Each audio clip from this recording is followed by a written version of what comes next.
Once again, we are back inside the Garden here in New York City, New York, as the action here in the Legends Showcase continues to how do I say, to produce banger after banger after banger. It's like Sheamus is directing this thing, and you'd think so considering how the previous game ended between Georgetown and North Carolina. But here we're not here to talk about the Hoyas, or we're not here to talk about the Tar Heels. We got the preseason number 5 team, the Kansas Jayhawks, going up against what was a surprise team from last year's campaign, but as somebody that could maybe sneak under the radar once more, the Maryland Terrapins. Hello everybody, I am your play-by-play commentator once more for this, Commissioner Daniel, and right beside me is my All-American point guard, LSW Commissioner Pike. Now, we got accustomed to Kansas and how they play under Teeter. This is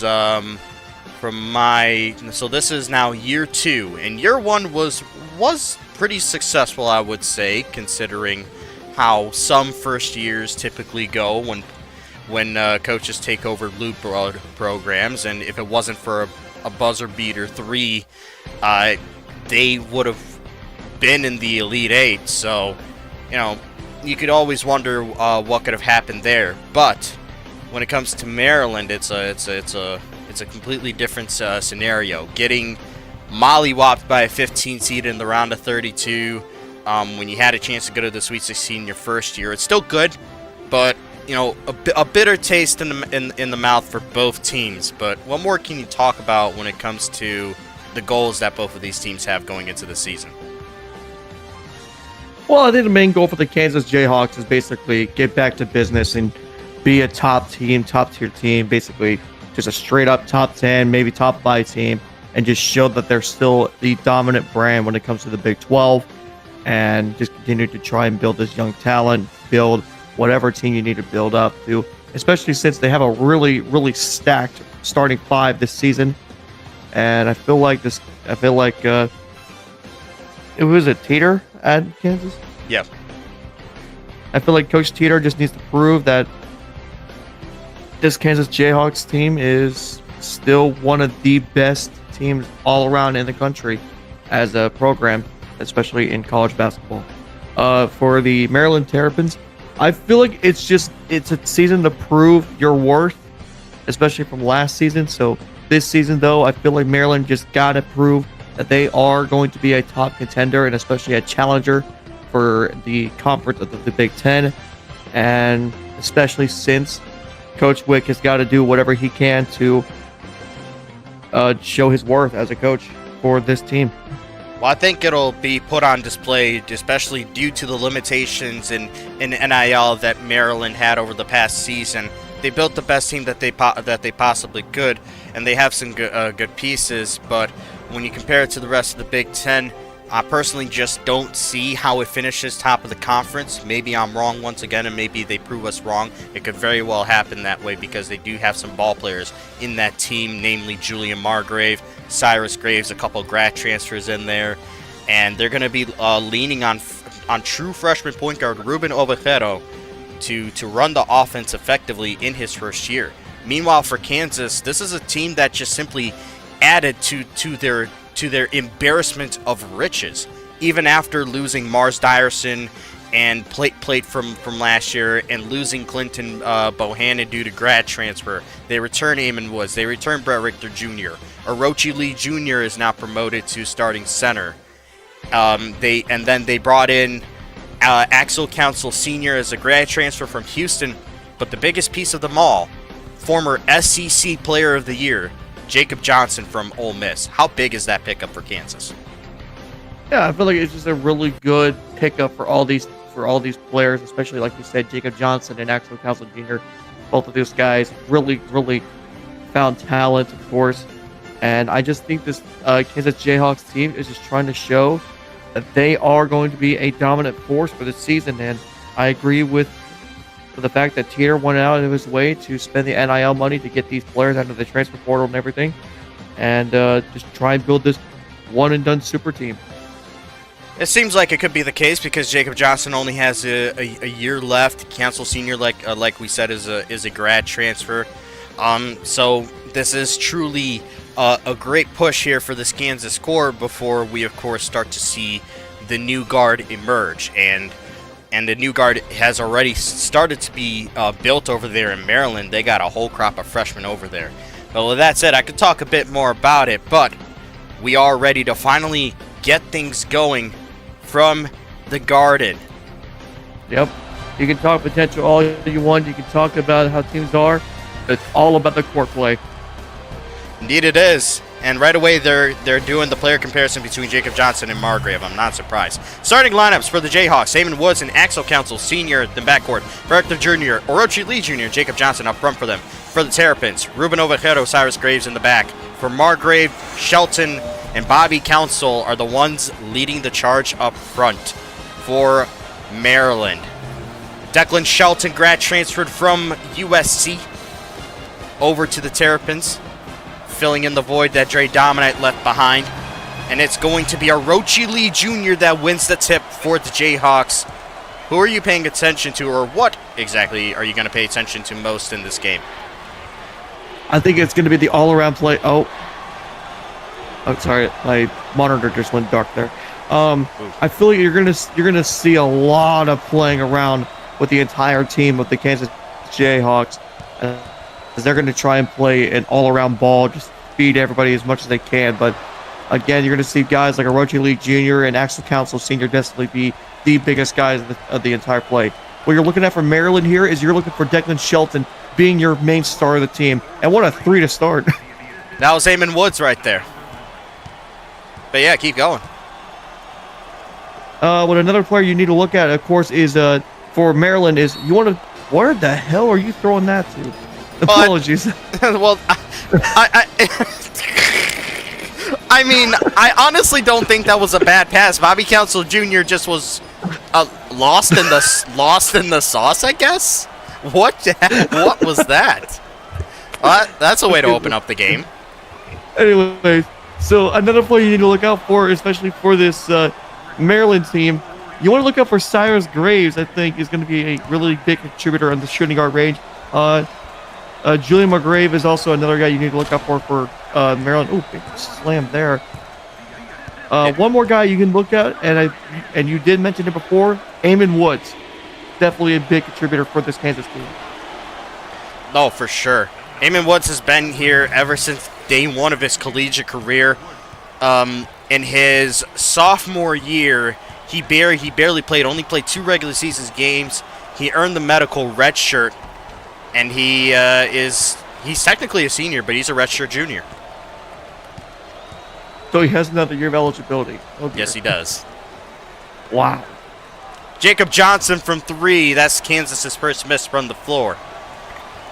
Man, look, it's something crazy to go from plate to Jacob Johnson.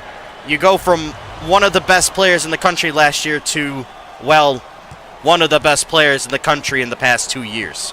I mean, like I said, embarrassment of riches. Oh, what a dunk, what a block right there, though. Excuse me, by Bobby Council.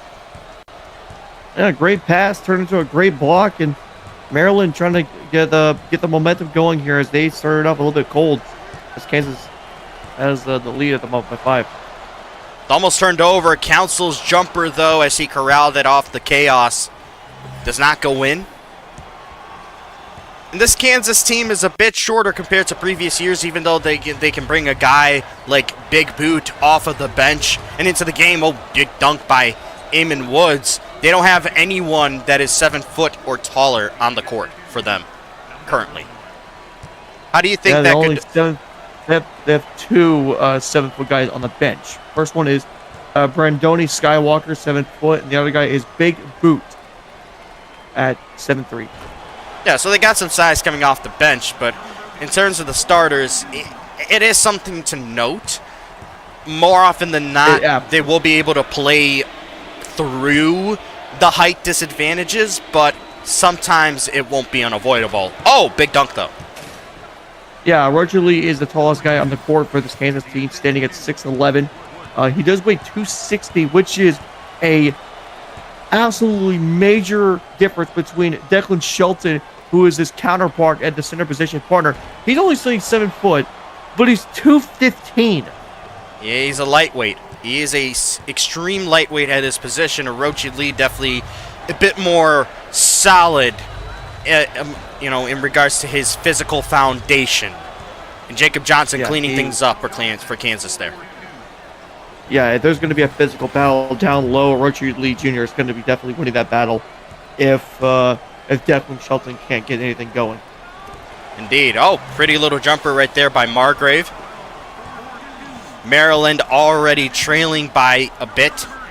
Honestly, not that surprised considering how dynamic this Kansas offense tends to be, but look at Maryland trying to run, and they'll get some transition points. Yeah, just trying to find any way to score points off of these turnovers.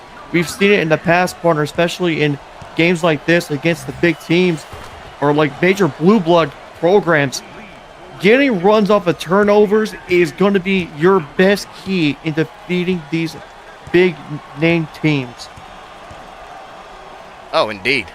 Indeed the case. Shelton couldn't even get the shot off, though, but Orochi Lee Jr. just tossed it right back to him as he tried to save the ball from going out of play.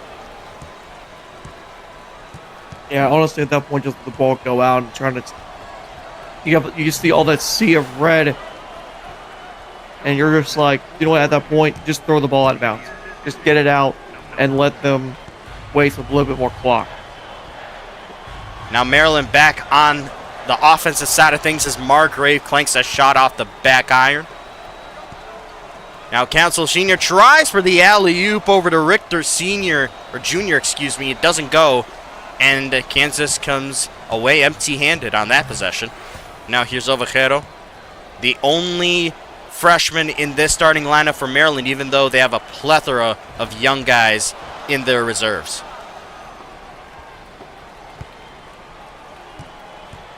Doesn't mean that Kansas doesn't have any of their own. They got a few.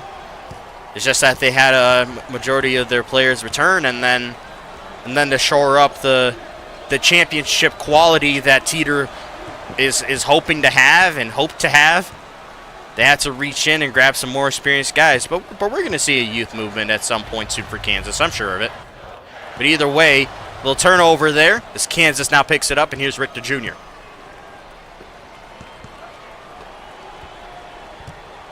But while these two teams duke it out here to start the game, oh wow, what a feed over to Jacob Johnson. What do you see? What do you see these teams doing? Like, what are their outlooks? And yeah, we could talk about ceilings, but if we're talking about ceilings, why not talk about floors as well? What do you see from these two? Yeah, it is a big thing to talk about the floors of these two teams and everything. But partner, I want to start with this real quick.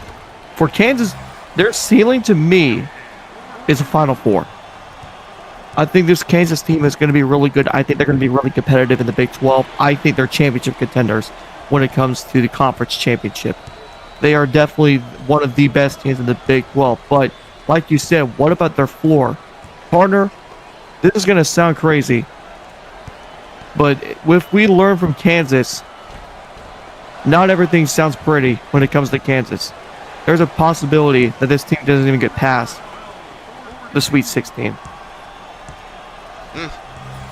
I can definitely see that. I think a Sweet 16 exit is definitely something that's not, how do I say it, not out of the realm of possibility. They have the quality to be able to go deep into the tournament, but if anything, they could potentially win the national championship in my eyes. My only concern is the lack of height amongst their best players. That's about it. But if they're able to maneuver around that, then good for them. Yeah, if they can switch out between Orochi Lee and Big Boot, then that's where I think Kansas is going to start to thrive. Because then putting your biggest and best player in Big Boot out there, I don't know if you consider him the best, but he is almost on even level when it comes to Orochi Lee Jr. But I'm just saying that if you get someone as size as Big Boot just playing down low, which Big Boot is weighing 270 at standing at 7'3". The man is an absolute giant on the court. 270 pounds. I'll surprise you actually. For 7'3", that's not a super heavyweight. Oh, 3-ball Richter Jr. Boy. I mean, look, if Kansas is able to rip it like this from 3, then they can absolutely get around their lack of height down low. Because you can see they're fundamentally very good, and they cause a whole lot of turnovers. Oh, big block right there, though. Sorry, I just looked at the Maryland team sheet, and I just saw someone's name, and I just made me laugh. But I wonder who. Tim Shivers. Oh, Shivers, yeah. Or Shivers. Yeah, Tim Shivers. It looks like it says Tim Shivers. Well, anyways, let's. I want to talk about Maryland here. What I believe, what they're going to go. This team, this team looks really like okay at best. I would say. I would say they're going to finish maybe in the top 6 or 7 when it comes to the Big Ten. I mean, it is a really competitive Big Ten after all. And tournament-wise, I feel like they do make the tournament. And the ceiling I have for them... Now, I feel like they're going to be projected more of a... maybe about a 7 seed, I would say. Considering that it is a very competitive conference and everything, so I'm projecting them maybe a 7 or 8 seed. I honestly, ceiling-wise, I see them maybe round of 32, maybe somewhere in that range. Per my projections, I have them anywhere between a 9 and 11 seed currently. Okay, so maybe their ceiling would be a round of 32. Yeah, I see them more as like a 10, maybe like a top 11 seed, just based on the overall growth of the Big Ten compared to last year. No, corner 3, man. Kansas is ripping these. Goodness gracious. Yeah, they are. Yeah. In terms of floor for Maryland, honestly, I could see them missing the tournament. Yeah. Yeah. It's a very realistic floor to have to consider. It just is. And Declan Shelton, oh my. Buddy had no idea what to do and just lost it. That's highly unfortunate. But look, at the very least, a silver lining to this is that they're extremely young, and that there's a whole lot of room to grow for this team. It's not like they have a whole bunch of seniors and it's truly capped out at this spot for them. So I'd say this is a little bit of a slight reset for them, especially due to what they can do with the development of the younger guys going forward. And there's Big Boot. Talking about him, he just picked up a foul. And I believe that is the first of those freshmen that I was talking about besides Ovejero. We're looking at Oba Bollinger. Big dude. The scouting report says he stands at 6'9", 233 pounds. Yeah. That would be true. That's another thing, by the way. Maryland, just like last year, only has one player that's 7 foot or taller. Everybody else is below that height. So, look, you can say height doesn't mean much, but when you look at the Final Four, the past season, and everybody that made it, every one of those 4 teams, Creighton, Michigan, Michigan State, and the eventual national champion Xavier, they're both of their center and power forward. What in the world just happened there? Both their center and power forward 7 foot or taller each. So height does make a difference. And look at this. Driving in, I believe that is Aiden Wynn. right there, taking on Jacob Johnson. Quite the courageous decision there by Mr. Wynn. Yeah, I'm correct there. Another one of those freshmen. That's the thing. What do you personally think of teams that go all in on the youth movement and invest into these young guys and just try to develop them over the course of 3 to 4 seasons?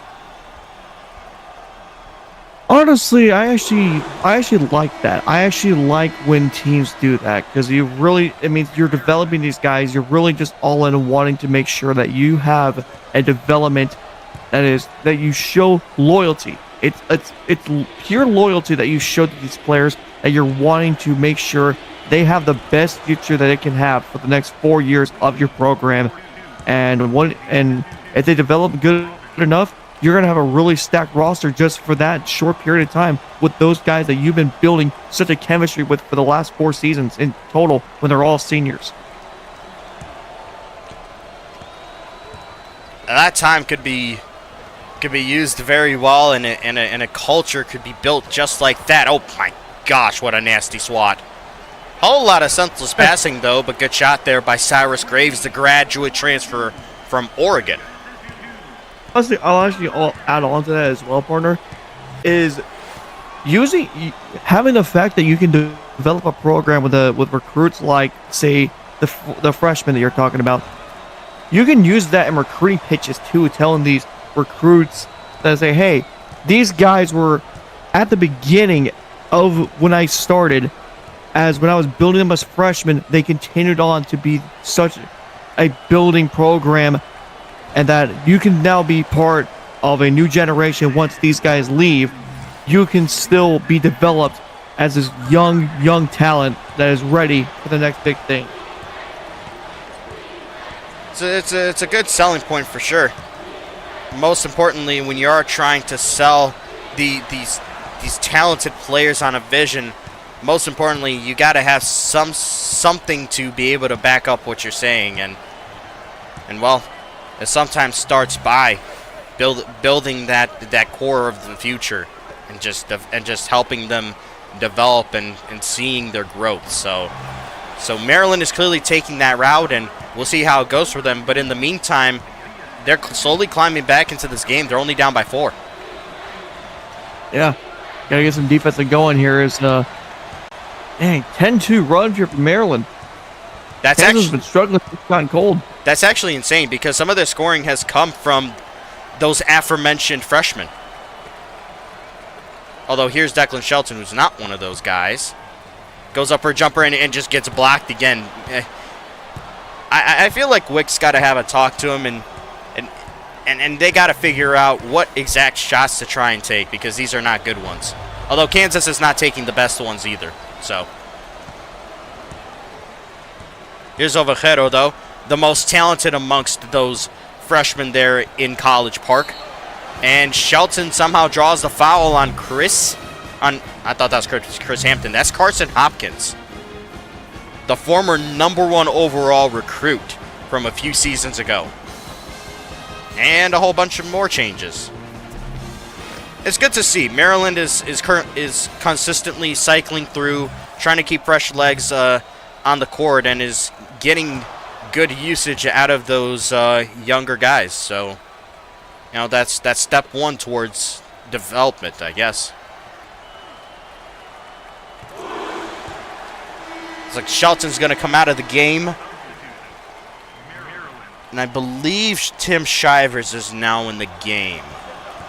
I don't think that's Oba Bollinger. I could be wrong. We'll see.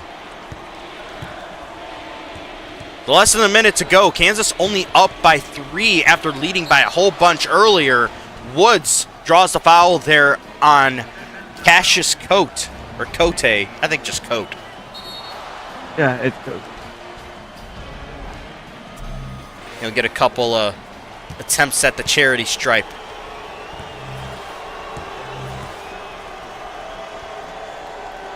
All-time Kansas Jayhawk as he misses a free throw there. That's actually a rare miss. It is. It is indeed. At least gets that one there. now this Maryland team still not, how do I say it, not fazed by the moment, as I believe that right there was Oba Bollinger on the deep jump shot, and Kansas calls the timeout. Yeah, some good pressure here by Maryland, just running up the score and getting it close in. But now they're only down by 2. Kansas has got to think of something here, especially when there's less than a minute to go in the first half. Indeed the case. Now to talk a bit more about Kansas and their situation. So they brought in a couple very talented freshmen. One of them you already mentioned, Brandon Skywalker, who's a 4-star recruit, big man who's definitely going to be seeing a whole lot more of the court next season once Orochi Lee Jr. and Big Boot move on, and especially Jacob Johnson. But then they added guys like Bryce West, grad transfer from Indiana, and we already talked about Axel Cancel Sr. as well, and of course Jacob Johnson. They really didn't, how do I say it, they didn't have a bunch of holes to fill, but where they needed to fill scholarships, they did it effectively. Missed 3 right there, though, by Richter Jr. Here comes Maryland.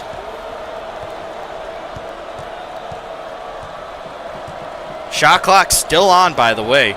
So Kansas will have some sort of opportunity no matter what. And look at that. That was a great pass in and one. Aiden Wynn. Great play. The Terps have the opportunity to take the lead for the first time today.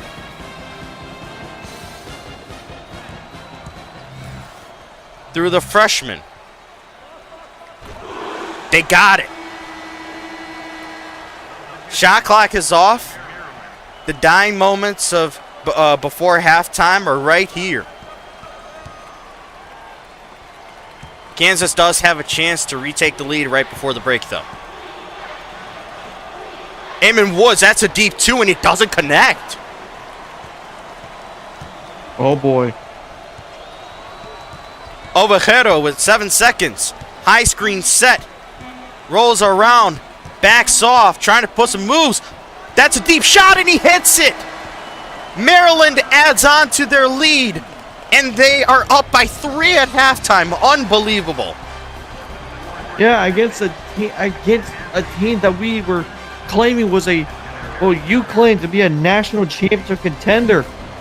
Maryland, maybe proving them wrong. And again, I think it is important to say that this is preseason right now. It's preseason. So we have to take everything with a grain of salt. Partner, you see that at the bottom there? Stay out of foul trouble. 0 team fouls for Maryland. I don't know if that's necessarily accurate, because I remember Kansas taking some free throws during the first half. Okay. Yeah. Graphics team or whoever is responsible for that. Yeah, you're fired, buddy. Yeah, no, get him a wheelchair. He doesn't deserve to walk. I got him a bus ticket. Anywho.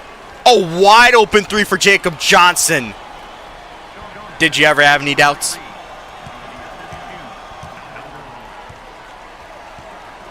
Good way to open up the half for Kansas as they try and own this entire 16-minute period instead of just the first bit.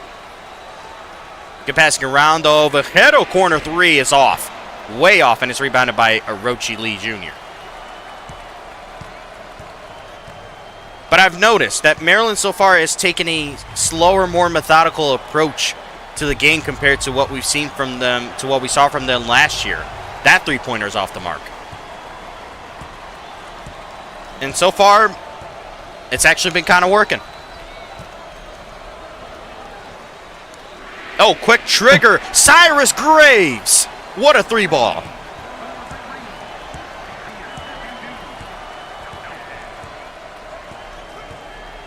And just a reminder, folks, Axel Cancel Sr. was standing at that SeatGeek logo. It is not there for no reason. Use the code LEGENDS NCAAF for your first purchase to get $20 off of any ticket for any event that you want to go to.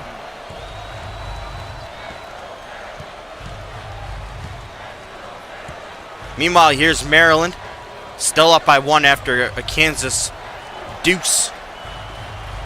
Over to Rubin. They find Shelton inside, who goes up with it and knocks down that 2-ball.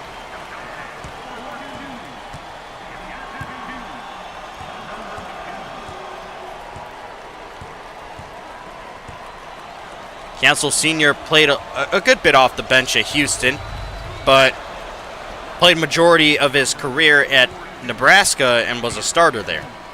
Well, that was a good finish down low in the paint. Interesting.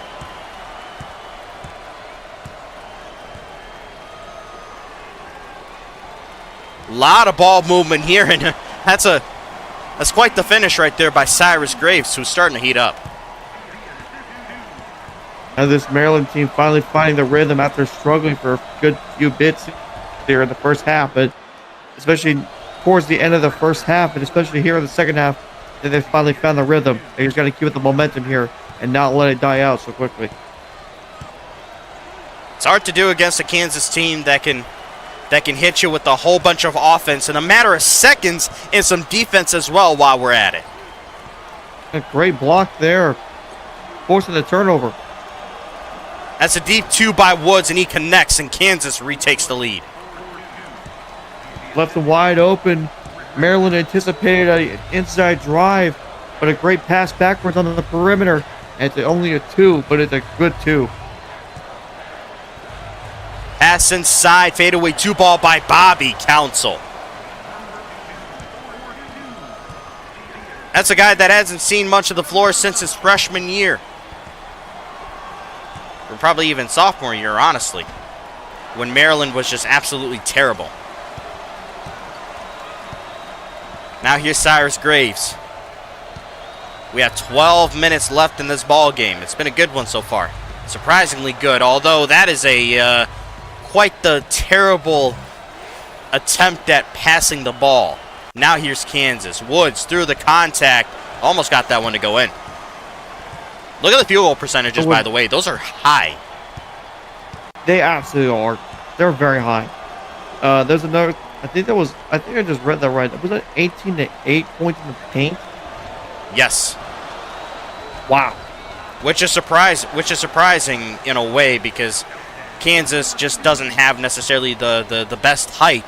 But in a game like this against Maryland, who's also not super tall, I think we can kind of see that. Another missed 3, though, right there by Richter Jr. Yeah, the tallest guy on this team, even including the bench, is only 7 foot. The second tallest is a 3-way tie, but for 6'10". Pass inside is tipped away. Ovejero scoops it up. Maryland still has possession here. Over to Shelton. Flips it up to Margrave, and a good shot right there by the South Alabama grad transfer.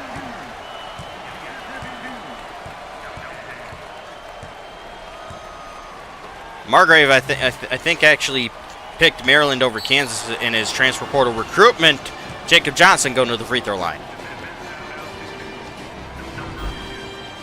Good momentum stop there. Try and force, just to stop Maryland's run here.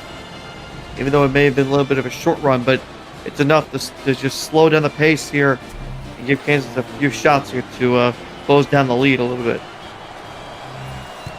And we know this Kansas team can just go on a kill shot or pull a kill shot out of their arsenal at any point.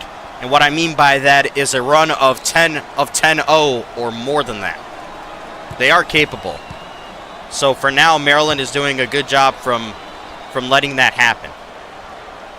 Good free throws, though, by Jacob Johnson. He's now up to 15 points in this game. Here's Rubin. 4-star out of Madrid, Spain. Feeds Declan Shelton, and he just dunks it right over Orochi Lee Jr.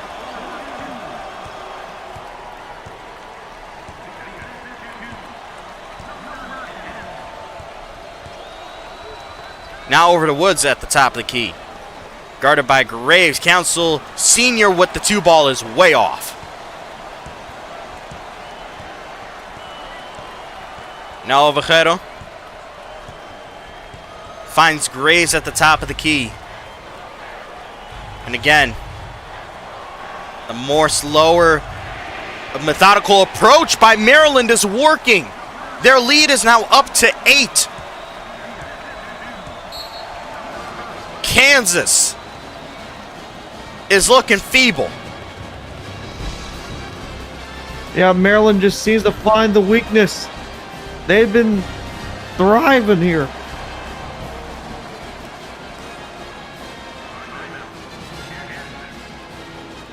Quite the performance so far by these Terrapins, considering how big of underdogs that they have been listed at for this game.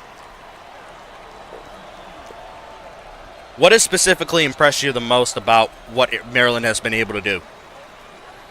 The main thing about Maryland at the moment is their ability just to shut down the Kansas offense and build runs. They always manage to do that. They've been perfect. They basically, every time they've seen a run coming or feel the momentum, they've kept the momentum. And they've built this in a big lead every single time. And they've taken advantage of it really, really well so far this game.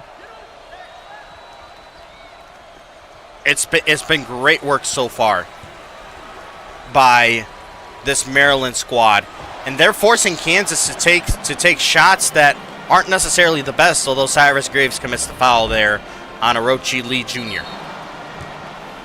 Although that isn't a bad foul to commit. Orochi Lee Jr. is not known to be a good free throw shooter. So we'll see. Although he hits the first one right there.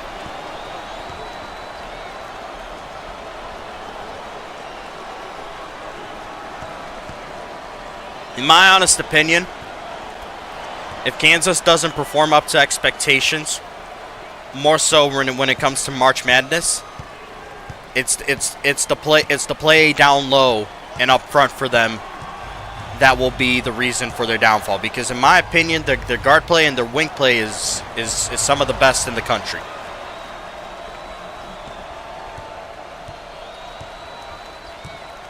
Yeah, I agree with that.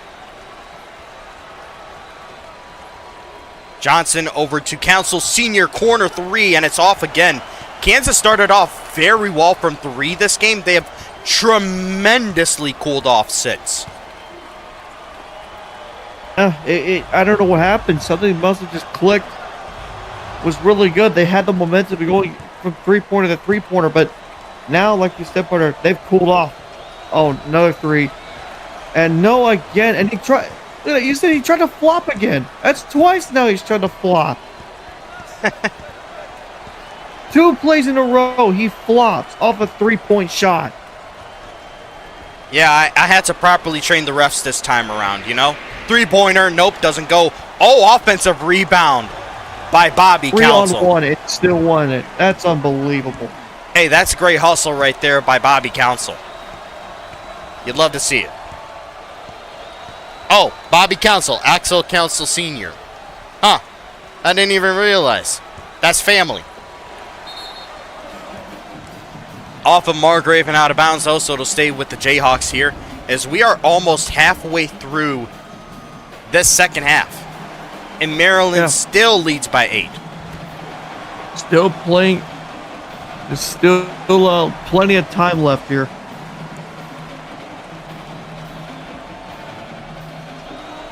No pass inside to Orochi Lee, and he misses that one. Jacob Johnson gets blocked, though.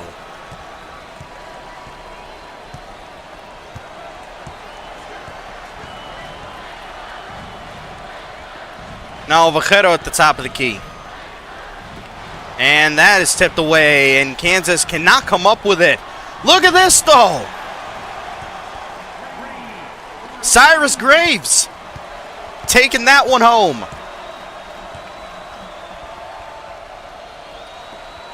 Woods, that's a deep 2. Finally, they hit something from the floor.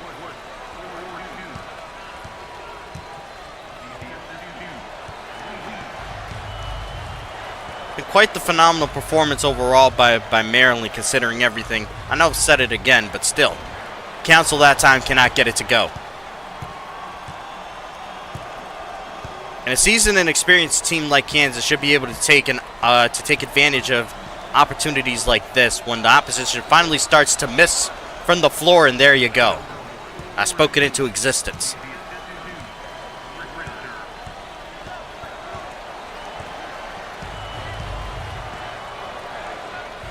Here's Cyrus Graves at the top of the key. Screen set by Shelton. Rolls around, a whole lot of contact, and Jacob Johnson called for the foul. And he looks kind of confused on the foul call there, but it is definitely a foul call, no matter what way you put it. A lot of contact, up trying to make the shot, but just too much contact to force the foul there. First free throw goes for Graves. I agree with your take there.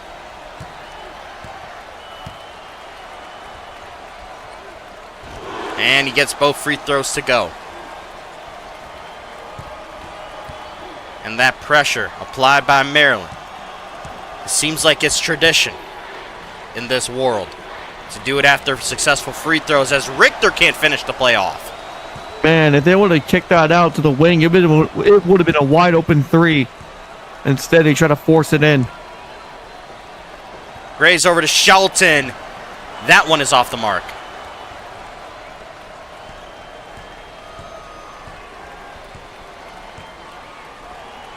How will Kansas adjust? They're going to let Eamon Woods go to work. Yeah, he's going to be probably your top guy to go to, your hip, or actually Council senior. But at the same time, though, they got to get some defense going here, make multiple stops here. Cyrus Graves getting himself to the line once more, and that's Eamon Woods' first foul of the day. Stuff like that is what you're going to...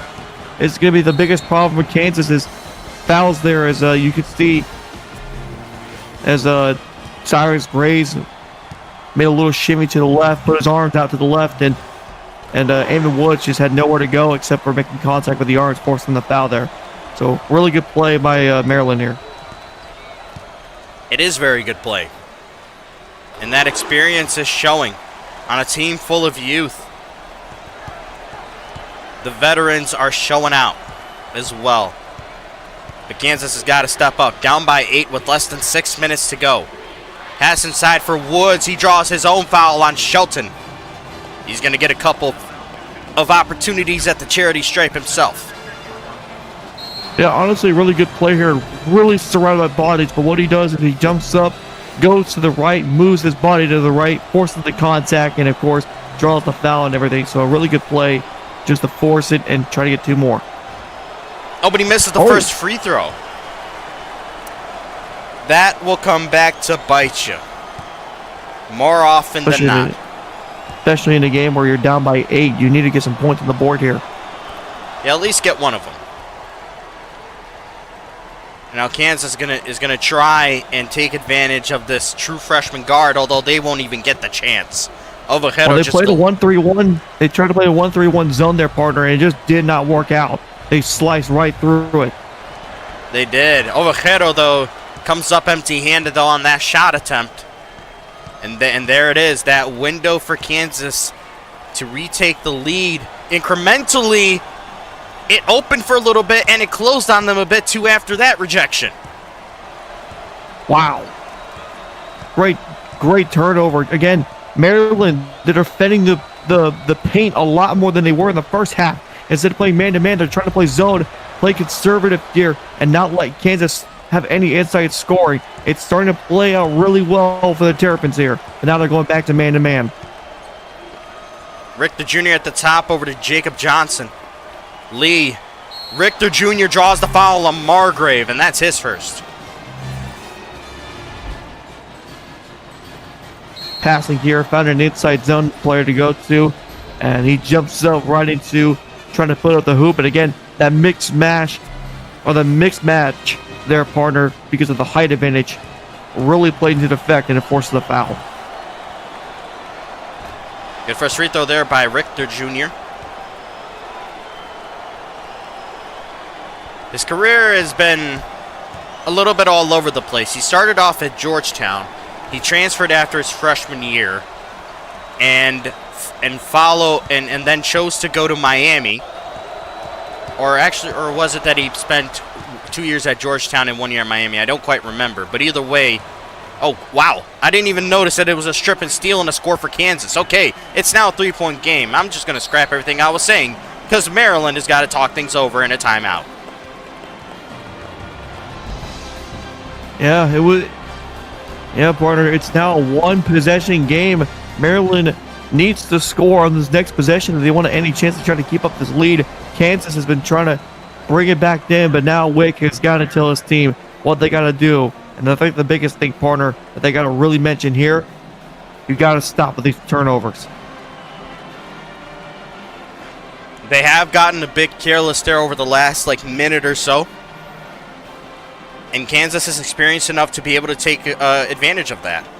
Now, that's not to say that Kansas has played completely perfect ball themselves. They've coughed it up a couple of times too, but typically in these types of situations, the more experienced team will be able to take better advantage of a younger team that is turnover prone. So we'll see if this continues or whether Maryland does tighten up a bit through that veteran leadership that they have. Inbound by Margrave, and he's going to find Cyrus Graves. He's had a pretty good game so far in this one. Here's Aiden Wynn. Wynn with the three-pointer, and is denied by Orochi Lee Jr. Here come the Jayhawks. The block. No, but a bad shot right there by Orochi Lee Jr. And Jacob Johnson should have just taken that thing himself. I don't agree with that extra pass. Now Margrave, oh my gosh, what a block! Three-pointer, Council misses it.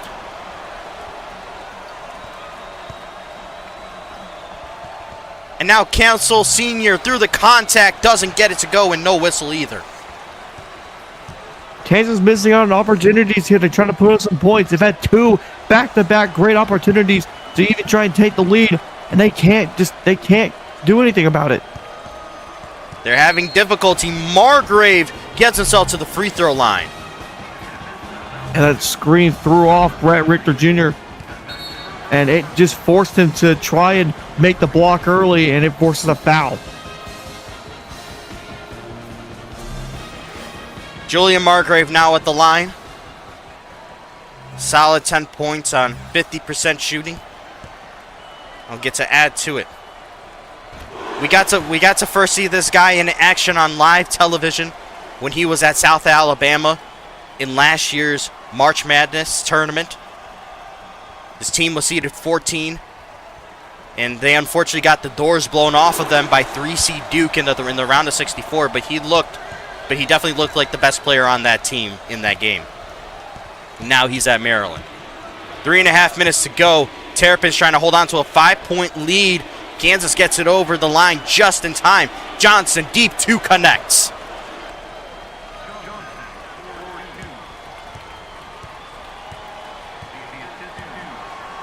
And it's crunch time now for both of these teams. Ovejero, what in the world were they trying? Pass. He wanted the alley-oop, but Declan Shelton was nowhere near the correct position to be able to execute that. Yeah, they're trying to get a little bit too cutesy there to try and pull off something that's almost. I mean, at this point, partner, in this time of the game, stuff like that cannot be happening. No, not at all. You got to be calculated with everything that you do, and that was just careless. Yeah, it is there's no reason to be cutesy. There's no reason to get special with it. Just get points. Oh my God! What a block! I thought Axel Council had an easy 2 points right there.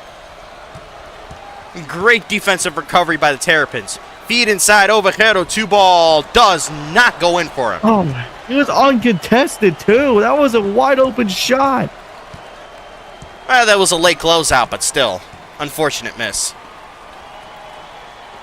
Eamon Woods in the corner. He's going to try and drive in. Loses the ball. Shelton picks it up.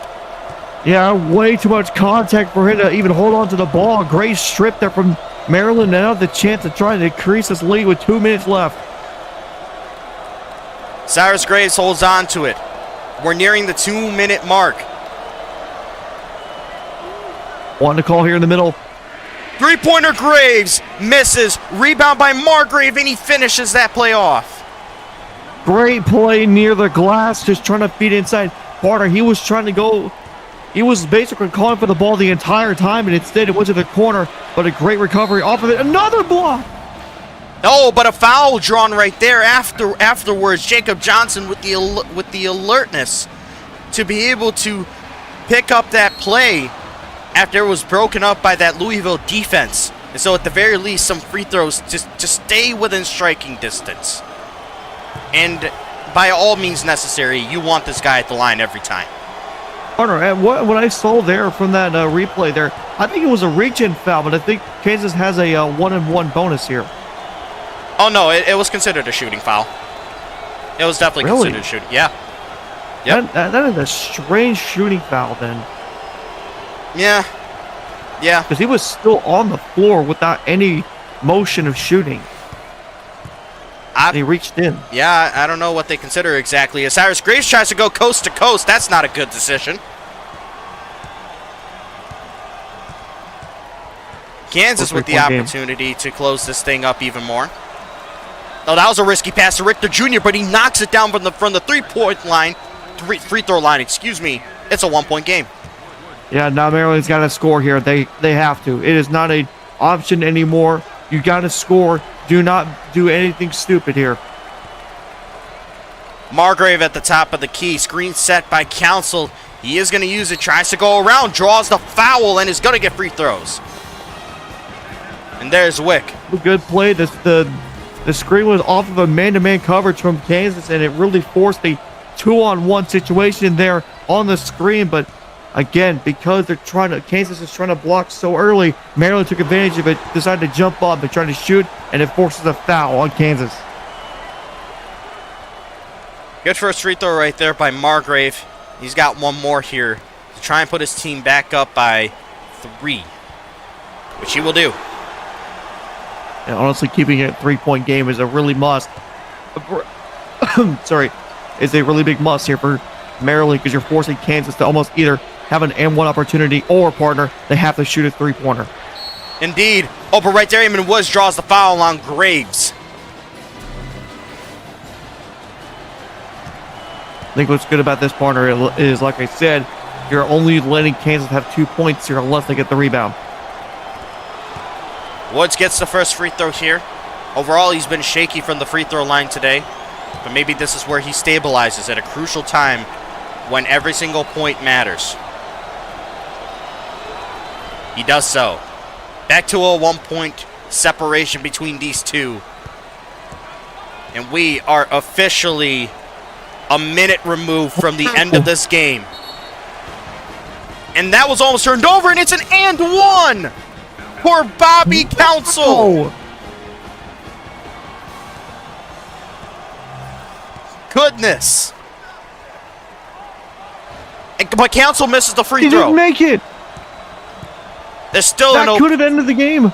Woods three-pointer. How about it?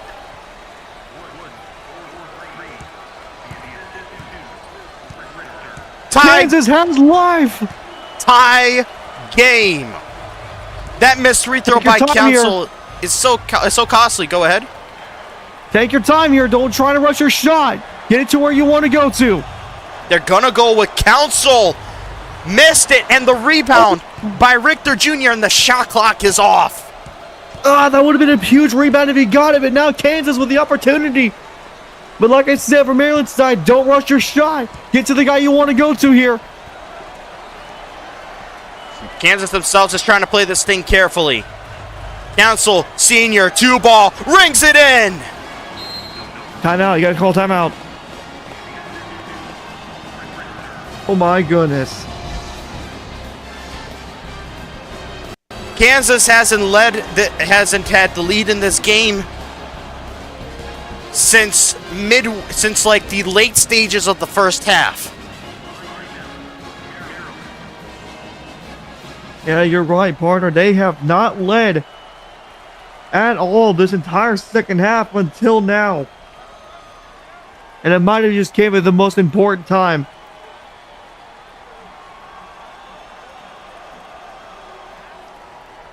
At the very least, Maryland has 10 seconds to work with. That is a good bit of time to try and set something up. Maybe a game winner. Try and tie the game. Tie the game. Excuse me. There is an opportunity to do something. They're not limited to just one certain shot, and we're gonna see what they're about to do. What you just cannot do is rush your shot and to try and get something quick. You gotta give it to the right man. Here we go. Ruben Ovejero, 5 seconds left. They gotta get moving. Ovejero, that's a deep three. Almost hit it, and Kansas survives and will take the preseason W in the Legends Showcase.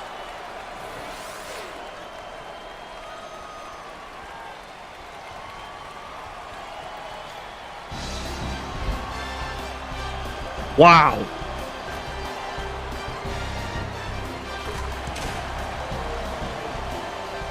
Golly.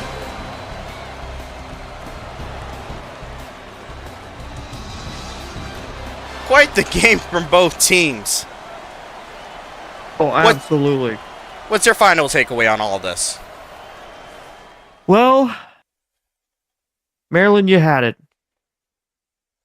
You had every opportunity to keep Kansas away from the game, and you let a wide open three steal the game to be tied. But Kansas was a great comeback, but who knows, partner? I think Maryland might be an underrated team coming into this season. Could be. Again, you got to take these preseason games with a grain of salt, but there is something to be. How do I say it? There are some good signs here for this Terp squad, for sure. What they do with it, we'll see. But for Kansas, this was a good little litmus test for them. How are they after such a long break?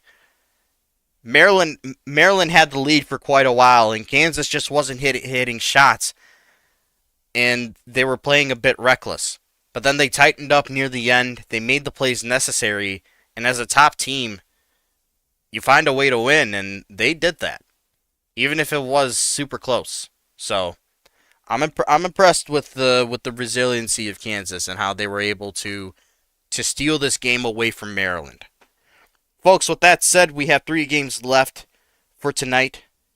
The one that is going to be up next, and we will be back in about 20 to 25 minutes for, is the game between preseason number 8 Kansas State versus Cincinnati. I think that's going to be a fun one. And hopefully you all will be back for that one too. See you all soon.